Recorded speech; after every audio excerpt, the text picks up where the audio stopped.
You're in school, walking through deserted corridors, when the sound of heels clicking on the floor catches your attention. Your heart pounds, breaths hasten. You have options: flee, conceal. Yet deep down you realize it's futile. She will hunt you down. She'll find you, and she'll have her revenge for what you did. My friends, this is the legend of Madame Koi Koi, the teacher from hell. It all began at Zenith Boarding School in Lagos, Nigeria. Many years ago, Titi started her first year at her new high school. From the beginning, there was one name on everyone's lips: Madame Chloe. She was a beautiful history teacher known for overstepping boundaries in her classes. For as long as anyone could remember, stories circulated about her brutality and vicious punishments for even the smallest mistakes. Bruised faces, bloody lips, even broken fingers. The cruel acts Madame Chloe inflicted on her students were numerous. Yet, none of the school staff intervened to help. At night, as the students were tucked away in their dorms, they would hear the distinct click of her heels in the hallway and wonder who her next victim would be. Benji, the boy Titi met on her first day and who would become her best friend, was the one who coined Madame Chloe's wicked nickname, Madame Koi Koi, after the sound of her heels. The nickname spread rapidly, and soon, whenever Chloe appeared in the hallways, the students would signal each other to hide. The merciless teacher soon discovered her new nickname and swiftly sought revenge on the one who started it.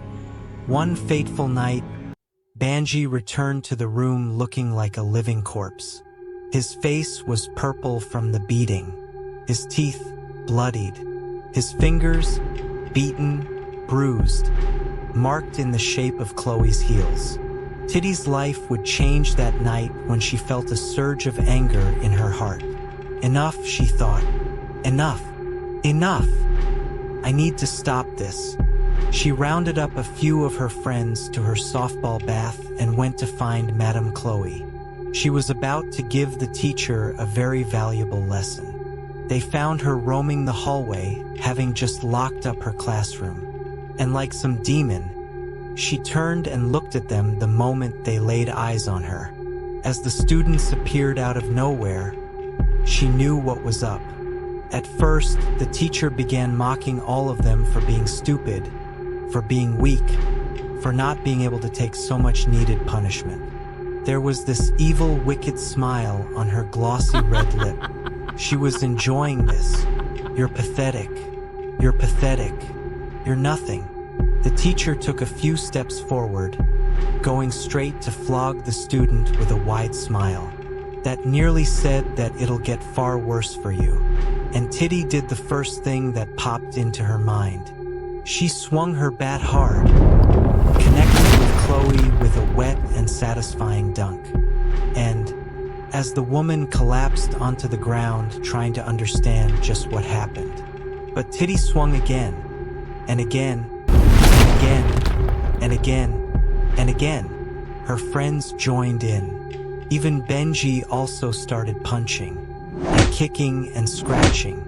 All this pent-up fear, all this bottled-up anger from years of abuse were suddenly let loose, and they kept beating until the only way you could recognize Madame Chloe were the red heels on her feet. Then, the 5 teens, realizing what they'd just done, quickly cleaned up and buried the mangled body deep in the woods behind the school. For the first time in a while, the students in the school slept peacefully undisturbed by the clicks of those damned heels. There was no remorse or guilt for ending the life of that monster.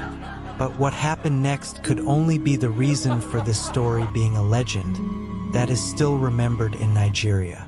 In the following days, the hallways of the school were swarming with police, and there are many questions.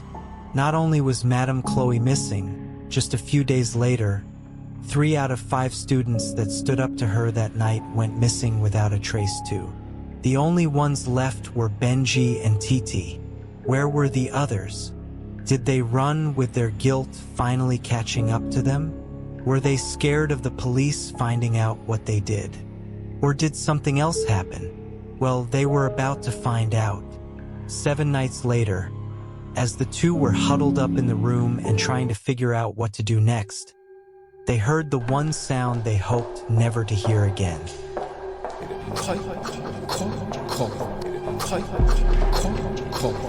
And then it stopped, just outside of the room.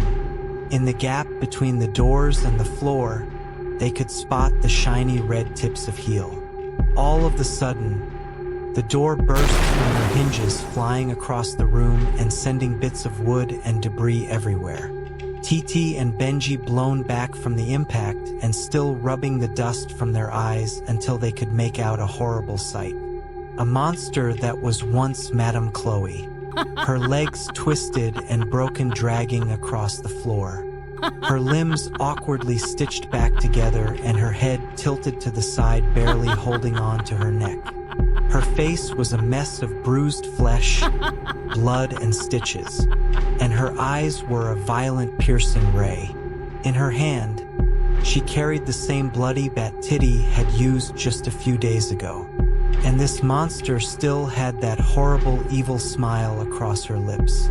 With dizzying speed and violence, she rushed at the two shocked teams. Madame Koi Koi swung at Benji once, twice, 3 times until there was no more need to swing again, ever again. He was gone forever. Then the monster turned her wicked eyes towards Titi. She slashed her across the face, pushed her to the ground, and then kept beating. Bones grow, skin bruise, teeth crack. Barely being able to see from her now swollen eyes, Titi felt the pressure of a heel pressing against her throat. Please, no. Please. Please, no. Please, no. Titi screams through her bruised lips, seeing as Koi Koi raised her butt for one final swing. The girl closed her eyes, waiting for that painful final blow. But it never came. When she opened her eyes again, Madame Koi Koi was gone.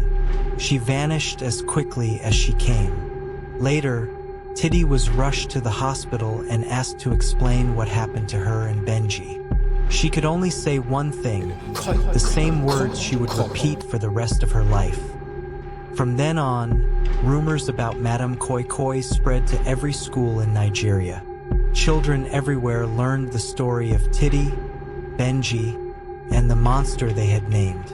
The legend of Madame Koi Koi became etched into their memories forever. Now many, when they hear the click of heels in the deep hours of the night, all they can do is to pray that this legend is truly just a made-up legend, or else